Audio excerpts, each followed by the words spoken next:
చాగంటి దర్శనం పుస్తకములో త్రిభాషా సహస్రావధాని శ్రీ వద్దిపత్తి పద్మాకర్ గారు బ్రహ్మశ్రీ చాగంటి కోటేశ్వరరావు గారిని గూర్చి చెప్పిన పద్యము.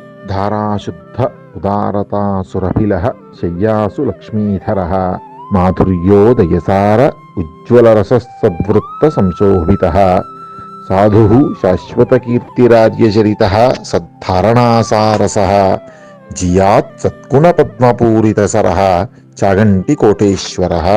శుద్ధమైన వాగ్ధార, కామధేనువు వంటి ఉదారత కలిగిన వారు, మధురమైన ఉజ్వలమైన రసావిష్కరణ చేసేవారు, పెద్దలు మెచ్చుకునే చారిత్రము, శాశ్వత కీర్తి కలిగి శోభించేవారు, అద్భుతమైన ధారణాపటిమ కలిగిన వారు, సద్గుణములనే పద్మములతో నిండిన సరస్సు వంటి వారు అయిన శ్రీ చాగంటి కోటేశ్వరరావు గారు శతాయుష్కులై వర్ధిల్లుదురుగాక అని ఇంత చక్కని ఆశీపూర్వక పద్యమును చెప్పిన శ్రీ వద్దిపత్తి పద్మాకర్ గారికి అనేక వందనములు.